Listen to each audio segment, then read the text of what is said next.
전세가 나오면 무조건 조심하래 치부할 수도 있지만 그 어느 때보다 정말 기존의 차량주 다 잊어주시고요. 지금은 조심해야 될 거다.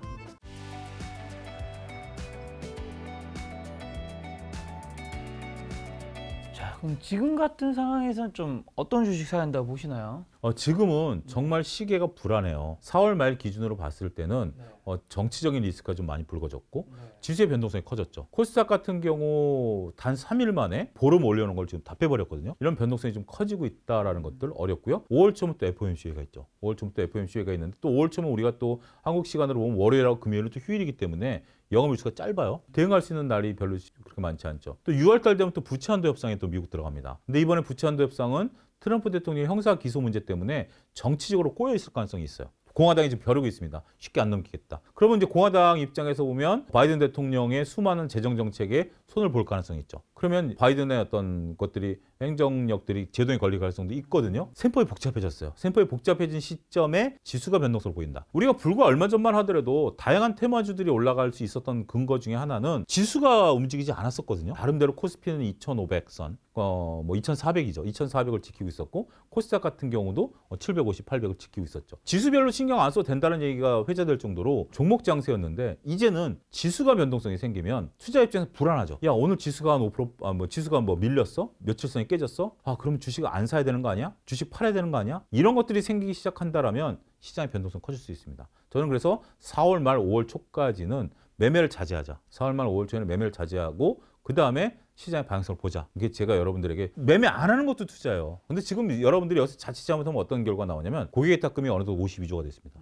신용잔고도 20조예요. 그렇기 때문에 주식을 하려고 하는 분들에 대한 욕구도 굉장히 강해졌고요. 나름대로 생각보다 강하네 라는 것들이 강해진 시점이에요. 여기서 선취 잘못하면 물립니다. 다음 종목이 뭐냐? 포스트 2차전지가 뭐냐? 다음에 올라가는 거? 어느 누가 지금 대답을 하겠습니까? 저는 극단적으로 그래요. 포스트 2차전지에 대해서 많은 분들이 질문해요. 알고 싶죠? 당연하죠. 근데 지난주 기준으로 봤을 때 월화 포스코 그룹주들이 올랐죠. 야, 드디어 이제 2차전지 중에서 포스코 그룹주들이 대안일 것이다. 근데 수목금 다시 빠져버리기 시작했죠. 그만큼 영향이 작아요. 지난주 금요일 날 챗GPT라든지 로봇 관련주들이 장중에 크게 올랐습니다. 다시 올라가나? 장중에 마무리됐고요. 오늘 기준으로도 밀리고 있습니다. 그렇기 때문에 지금은 다음이 어떤 거냐. 항상 주식이 그러죠. 다음 종목이 뭐다라고 손들고 나오는 경우는 없어요. 지나고 보니까 그게 올라온 거죠. 여러분들 1월, 2월 달에 챗GPT랑 로봇 관련주 올라갈 때 2차전지가 갈 거라고 예상하신 분이 계셨나요? 없었죠.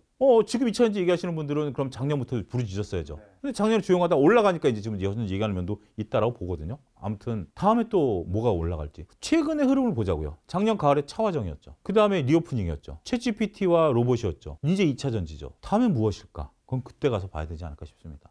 set불리 예단하기에는 많은 분들이 이제 그런 얘기를 했어요. 그 제약바이오가 대안이 될 수도 있다. 제약바이오가 좀 많이 올랐어요. 최근에 많이 올라가면서 남대로 역할을 했습니다만 이제 1분기 실적 나오고 2분기에 대한 가이던스가 나오면 이 분위기는 또 바뀔 수도 있다. 이렇게 보셔야 되지 않을까 싶습니다. 말씀하신 2차 전지 신규 매수도 추천 혹시라도 하시나요? 앞으로 뭐 더 갈 종목과 지금이라도 좀 익절해야 될 종목 같은 거 어떤 특징이 있을까요?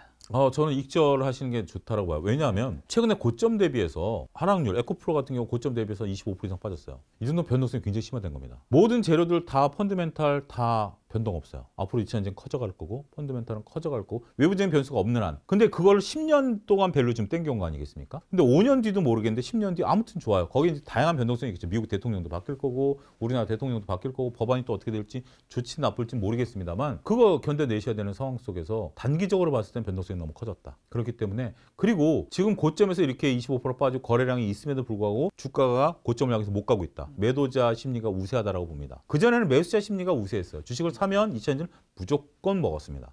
근데 지금은 2차전지를 산다고 먹는 게 아니고 불안감을 느끼는 사람들이 있다라는 측면에서 보면 역시 차트를 좀 봐야 된다라고 봐요. 펀드멘탈을 지금 갖고 얘기한다? 그러면 그냥 눈 감고 계시면 돼요. 그런데 펀드멘탈이 과연 그거 버텨줄지에 대해서는 그거는 논외로 치겠습니다. 뭐 그런 펀드멘탈 얘기해야지 왜 논외로 비껴가느냐. 펀드멘탈을 갖고 얘기를 하면 저밸류가 인정이 될까요? 저는 인정 안 된다고 봐요. 저는 가치 투자자인데 저는 제 자신의 밸류 물론 커나가는 거예요. 어느 분이 그렇더라고요.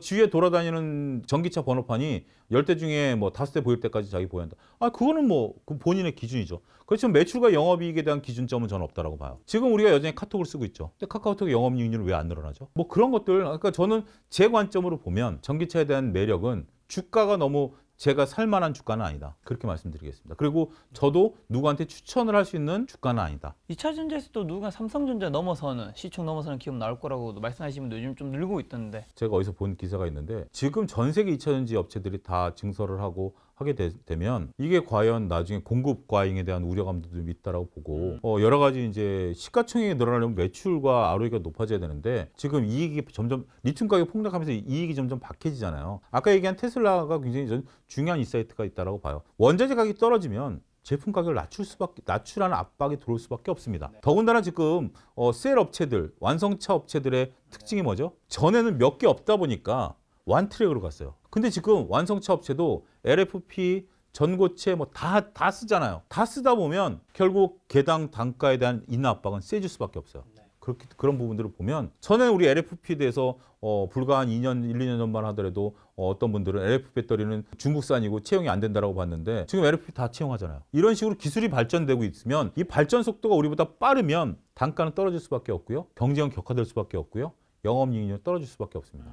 아무리 Q가 늘어난다 하더라도 영업이익률 자체를 유지하지 못한다면 주가는 한번 여러분들 고민해 보실 필요가 있다. 영원히 올라가는 주식 아쉽게도 저는 아직까지 보지 못했습니다.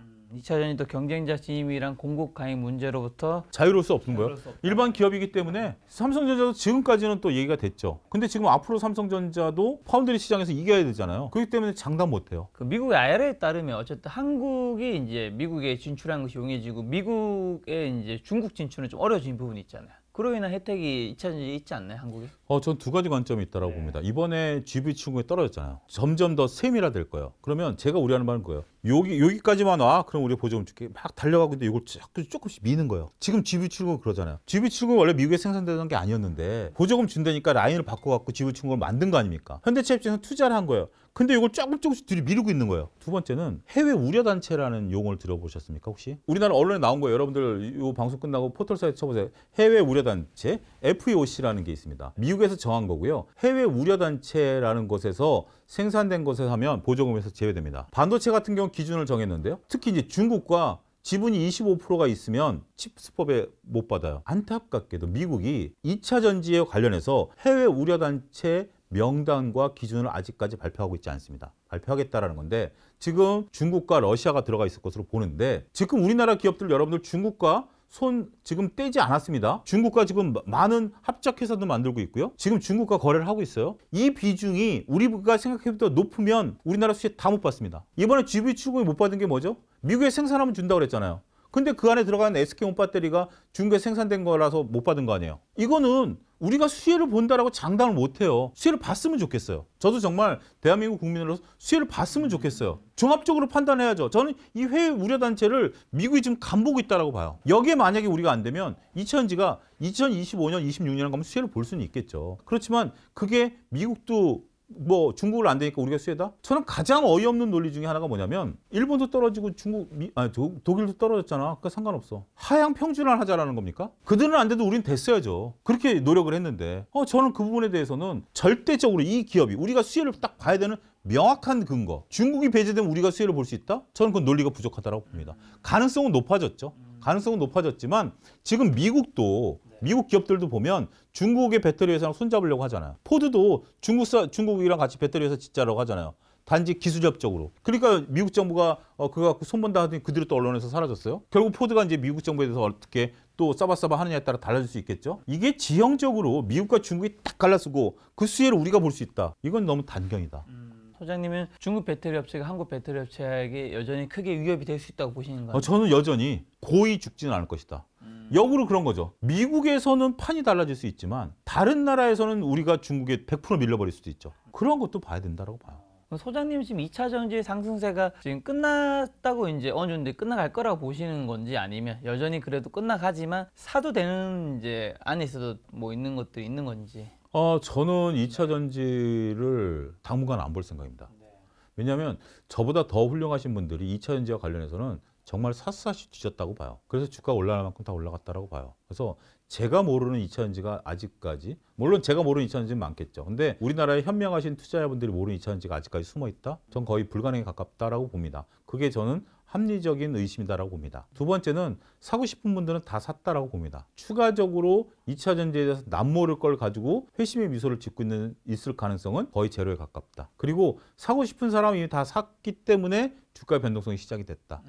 제가 보는 논리는 그렇습니다. 저는 주식시장에 오래 겪어왔고요. 우리가 이제 차화정 시절에는 차화정만 주식이었고요. 2015년에는 바이오만 주식이었어요. 바이오가 세상을 다 바꿀 걸로 봤고 특정 종목이 영원히 갈 걸로 봤죠. 하지만 주가가 가지 못하고 있고 2020년에는 삼성전자와 카카오만 주식이었고 영원히 올라갈 걸로 봤지만 안타깝게도 현실은 그렇지 않다라는 거. 물론 길게 봐야 되지 않느냐? 글쎄요. 언제까지 주식을 하실지 모르겠습니다만 어느 정도까지 길게 봐야 될지 모르겠습니다. 그렇기 때문에 길게 가면 유리한 기업이 있고 길게 가면 불리한 기업이 있어요. 저는 2차전지는 불리한 기업이라고 봅니다. 왜냐하면 글로벌리 전 세계 경쟁자들이 충분히 튀어나올 수 있다. 지금 이제 유럽 같은 경우 2차전지 공장을 짓기 시작하죠. 아직 경쟁자는 아닙니다. 시간이 갈수록 그들도 경쟁자가 될 수밖에 없는 거죠. 그 부분을 일단 우려하고 있다. 2차전지에 대해서는 더군다나 많은 분들이 관심을 가진 종목에서 먹을 것은 그렇게 크지 않다. 그 다음 섹터를 알기는 어렵다고 하셨지만 그래도 후보군이 될 수 있는 2차전지 다음 어쨌든 또 이끄는 섹터는 있을 거니까요. 그 후보군은 저는 결국 실적에서 나올 거라고 봐요. 지금 이제 현대기아차 같은 경우 올해 30%가 넘게 올랐거든요. 그러니까 결국 실적 베이스에 대한 기대감, 그다음에 최근에 조선주들이 올라가는 것들에 대해서는 실적에 대한 기대감이거든요. 아이러니하게 작년에 조선주들이 못 올라갈 때 조선주를 얘기하시는 것들은 수주잔고였어요. 수주잔고가 많았는데도 근데 지금은 조선주 올라가니까 실적에 대한 기대감, 1분기 실적에 이제 서프라이즈에 대한 기대감, 흑자전환에 대한 기대감 이런 것들이 나타나는 거죠. 그렇기 때문에 저는 오히려 지금은 장기 투자가 어렵다. 그 대신 끊어치는 투자는 가능하다. 이 끊어친다라는 게 트레이딩이 아니라 실적이 가이던스가 좋다라든지 실적이 좋은 주식들이 중기적으로 움직일 가능성이 있다. 그래서 지금은 현금을 보유하고 있는 게 굉장히 중요하다. 현금을 갖고 있다가 실적에 대한 가이던스가 좋아지면 그 주식을 사서 뭐 몇 개를 갖고 있다가 매도하고 또 현금을 갖고 있고 이런 분들이 좋지. 지금 여기서 내가 바닥권에 잡아서 1년, 2년 뒤를 보기에는 경기가 지금 현재 미국이 이제 더 이상의 이제 금리 인상은 없다 하더라도 피벗이 오려면 아직 멀었다는 거 아니겠습니까? 경기 둔화가 이제 대놓고 나와. 지금 미국 같은 경우도 주가가 한번 흔들렸죠. 경기 둔화가 우려감이 나오니까 한번 흔들렸죠. 이런 것처럼 경기 둔화에 대한 우려감들이 이제 본격적으로 반영되는 시점이에요. 실업률도 다시 늘어나기 시작했고 이런 것들은 주가에 있어서 주식하기 정말 안 좋은 해다. 하지만 이미 주가는 2022년에 빠졌기 때문에 올해는 바닥에서 꿈틀꿈틀대는 종목들이 오히려 이런 것들을 잘 노리면 시세를 잘 낼 수 있다. 물론 테마주들이 한번 광풍이 휩쓸렸기 때문에 테마주에 편성하시는 분들은 좋지만 지금 로봇이라든지 인공지능 테마에 뒤늦게 가신 분들은 지금 마음고생 하신 분들 많을 거예요. 그런 것들에 대한 여러분들 단도를 잘 하셔야 되지 않을까 싶습니다. 자, 다음 주 5월 FOMC 열리죠. 주목 포인트 뭐라고 보시나요? 이제는 금리 인상에 대한 어떤 가능성, 그 다음에 이제 경제 지표 이런 중요성은 많이 떨어진다고 봐요. 왜냐하면 이제 미국이 쓸 수 있는 카드가 제가 지난번에도 말씀드렸지만 이제는 어느 정도 노출이 됐어요. 노출이 됐기 때문에 한 번 정도 이번에 금리 인상을 하게 되면 뭐 동결을 한다 하더라도 한두 번 정도 더 쓸 카드가 있는 거죠. 이번에 해도 다음에 한 번, 이번에 안 하면 다음에 한두 번 정도. 이게 이제 미국이 쓸 수 있는 카드의 지금으로서는 거의 전부일 것으로 보여지거든요. 그렇다면 뭐 실업률이 낮아졌다 올라갔다, CPI가 올라갔다 떨어졌다. 별로 시장 신경 안 쓸 것 같아요. 미국도 CPI가 떨어졌으면 금리에 대한 부분들이 있지만 경기 둔화지만 미국 증시도 지금 견조하잖아요. 경제 지표에 대한 것들은 2022년만큼 중요하지는 않다. 오히려 개별 실적에 따라서 주가 변동성이 커질 수 있다. 그 부분에 포커스를 바꿔야 되니까 2022년에는 경기가 떨어지는 국면이었고 금리는 올라가는 국면이었기 때문에 거기에 신경을 썼다라면 지금은 그게 일단락 됐으니까 지금은 개별 기업단에 있어서의 실적, 그 다음에 글로벌 각국들이 일으키는 그 정치 경제 전쟁 속에서 나오는 각국의 경제 정책, 여기에 따라서 주가의 변동성이 심화될 수 있고 거기에 기회가 될 수도 있고 위기가 될 수 있는 것들이 나타날 거다. 그리고 한국투자증권 신용 공여 이제 증단 발표하면서 신용 리스크가 수매로 올라오는 분위기인데 좀 어떻게 대응해야 될까요? 이거 신용 같은 경우 굉장히 심각합니다, 여러분들. 지금 왜 그러냐면 우리가 이제 코로나 때 신용이 26조까지 늘었었어요. 네. 그 26조가 2022년 상반기까지 유지되다가 2022년 하반기에 15조까지 떨어졌어요. 거의 한 10조가 날아간 거죠. 근데 신용액이 10조면 신용을 갖고 있는 주식까지 하면 대략 한 20조인지 30조가 주식이 팔린 거죠. 팔린 것. 반대면을 맞았건. 그렇게 줄어서 15조까지 줄었던 신용이 지금 5조가 다시 늘었습니다. 단기간에 한 달 반 사이에 5조가 늘었어요. 어느 쪽으로 늘었냐? 여태껏 경험하지 못한 코스닥 쪽으로 늘었어요. 2차전지인가요?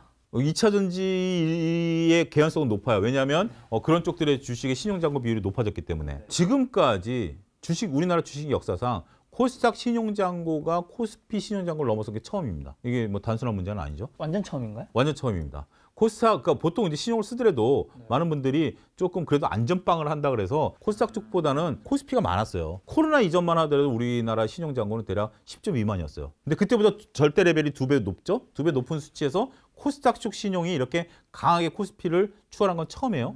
이게 만약에 변동성이 커지면 직격탄이 될 수도 있죠. 근데 그러면 이럴 수도 있죠. 최근에 신용이 늘었기 때문에 주가가 떨어지더라도 어느 정도 버틸 수 있지 않느냐. 담보 비율을 버틸 수 있지 않느냐. 맞는 말입니다. 당장 이것이 급격하게 뚝뚝뚝 떨어지고 오늘처럼 뭐 일부 종목 하한가 들어가는 것처럼 뭐 그런 거 아닌 이상은 그렇게 불거지는 않을 거예요. 문제는 이게 서서히 밀리기 시작하면 신용 주식이 A라는 주식과 B라는 주식을 내가 두 개를 보유하고 있는데 A라는 주식을 신용으로 사놨어. 근데 신용이 이게 지금 고점에 내가 잡아가지고 주가가 슬슬 흘러내려. 확 떨어지는 게 아니라 슬슬 흘러내려. 그러면서 신용이 조금 간당간당해. 그러면 A 종목을 팔까요? B 종목을 팔까요? B 종목을 팔아요.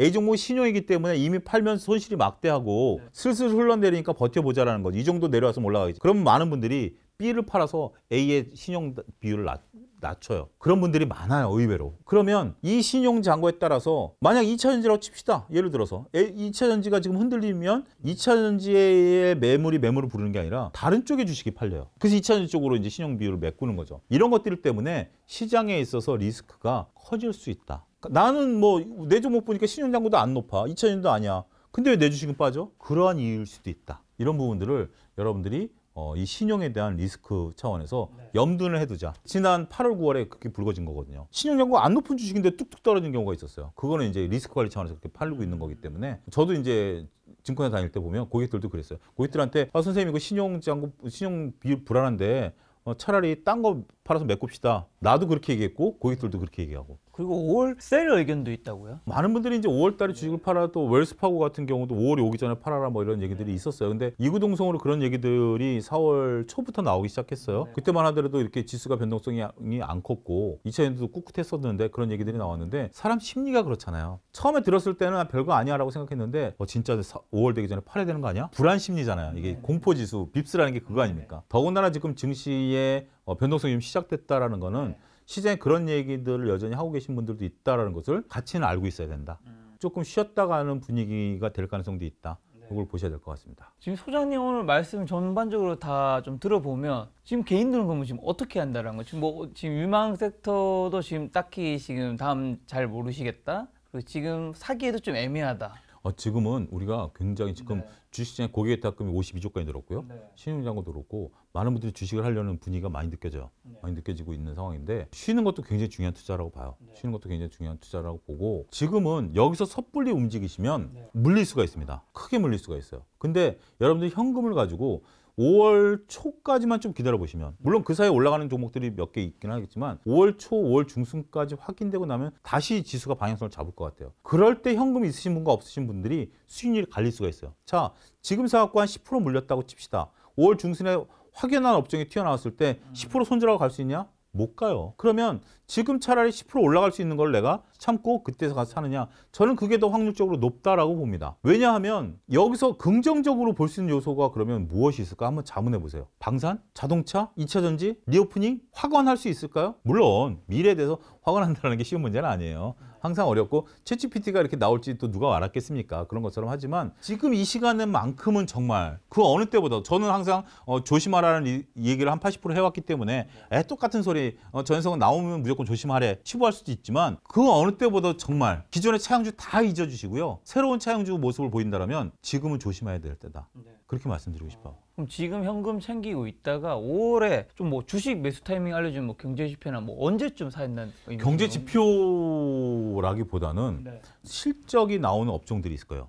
개별 종목 하나만 갖고는 좀 약하고요. 이제 현대기아차 실적이 나오면 가이던스가 나올 거고요. 조선 같은 경우 이번에 흑자 전환됐으면 기초적으로 이어질 가능성이 있어요. 왜냐하면 수주 산업의 특징상 한번 흑자 전환되면 비용을 커버해버린 거기 때문에 더군다나 최근에 후판 가격이나 물론 이제 포스코 가격을 인상한다 하더라도 이게 어느 정도는 좀 이렇게 원재 가격이 떨어진 상태이기 때문에 그러면 기초적으로 이런 건 올라가요. 그게 여러분들이 재무제표를 알아야 되는 것 중에 하나가 감가상각하는 기업, 대기업들이 감가상각을 하고 있는데 흑자 전환됐다? 그럼 그다음부터는 수익 곡선이 이렇게 직선이 아니라 기하 곡선으로 변해요. 조선주 같은 경우는 재무제표 확 좋아질 수 있어요. 그런 것들을 눈여겨 좀 보실 필요가 있고요. 그다음에 저는 대안주로서 두 가지를 봅니다. 하나는 엔터주를 봅니다. 엔터주 같은 경우 오히려 시장이 좀 떨어지게 되면 앞으로 많은 가수들이 지금 이제 오프라인 콘서트를 하지 않습니까? 물론 중국 변수가 좀 터지긴 했습니다만 오히려 이럴 때 주가가 좀 많이 빠진다. 정말 뭐 5월 달 뭐 갑자기 4월 말 급락을 했다. 저는 엔터주를 좀 분할 매수 관점에 접근하는 건 좋을 것 같아요. 여름이나 가을에 콘서트 할 때 주가가 또 관심을 받거든요. 그럴 때 매도하는 관점. 그렇기 때문에 지금은 당장 지금 이게 뭔가 포커싱을 확 맞출 것이냐 여기에 집중하다 보면 많은 분들이 찾고 있어요. 오히려 엔터주 같은 경우는 저는 올 한 해 내내 움직일 수 있다. 그런 관점에서 이렇게 접근을 왜 하면 올 한 해 내내 움직일 수 있나요? 신인 가수들 계속 나오죠. 그 이제 더군다나 전 세계에서 많은 인기를 끌고 있죠. 뭐 이런 부분들이 있기 때문에 저는 이건 계속 출렁출렁거리면서 우상향한다고 봐요. 그걸 언제 사느냐? 이렇게 우상향하는 주식은 파란 불일 때 사서 뭐 하는 거예요? 그러면 결국 주가는 올라가요. 제가 유망 있게 보는 건 그겁니다. 그래서 일단 실적이 잘 나오는 조선주가 턴어라운드 하느냐, 이건 정말 대박 뉴스입니다. 그 다음에 엔터주들 같은 경우는 계속해서 이제 뭐 블랙핑크니 뭐 지수니 뭐 이런 이슈머리를 할 거고, 또 한 가지 그나마 그러면 너는 또 최근에 인기 있는 건 저는 신재생 쪽 태양광 풍력. 원자력은 저는 모르겠어요. 원자력은 제가 아무리 공부해봐도 저는 원자력을 살 만한 요소를 못 찾겠지만 태양광 풍력은 이거는 자원을 무기화한다고 그래서 태양광을 무기화할 수 있나요? 없죠. 삼성전자가 지금 용인에다 공장을 지으면 거기 들어간 반도체를 쓰는 전원이 아리백이 돼야 되죠. 친환경 비율이 일정 부분 들어가야 돼요. 그렇지 않으면 해외 수출을 못 해요. 그러면 이거 하기 위해서 저는 제 뇌피셜이에요. 삼성전자 공장 천장을 다 태양광으로 뒤덮지 않을까요? 뭔가를 해야 되겠죠. 삼성전자도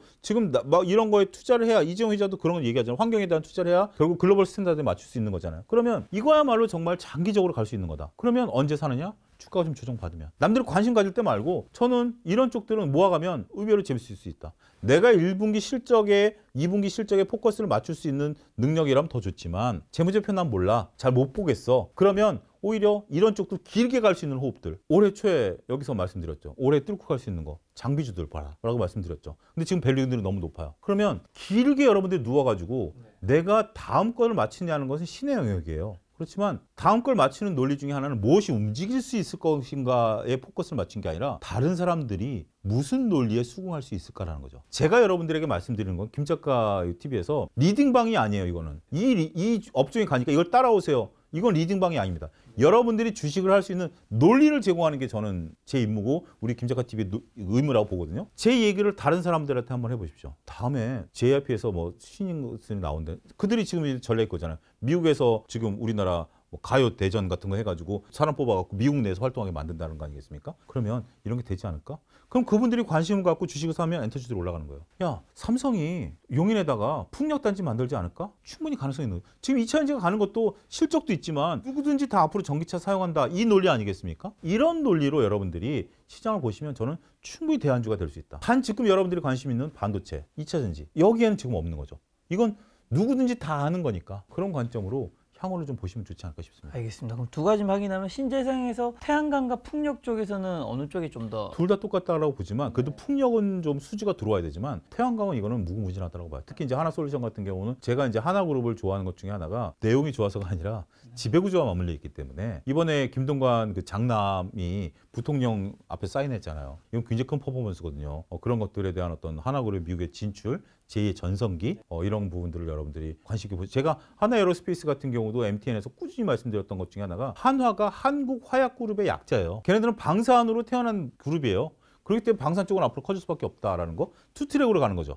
그렇게 보면 그런 관심들을 여러분들이 투자 아이디어로 가져가는 거 쭉 꾸준히 가져간다. 이런 거 저는 좋고, 여러분들 지금 중국 관련해갖고 다들 피해잖아요. 가만히 생각해보시죠. 화장품이 팔릴까? 카지노가 될까? 저는 화장품은 안 돼도 카지노는 될 가능성이 있다고 봐요. 왜냐하면 우리가 이제 소위 주식도 말려도 주식하는 사람이 있는 것처럼 카지노도 말려도 카지노 하는 사람들이 있어요.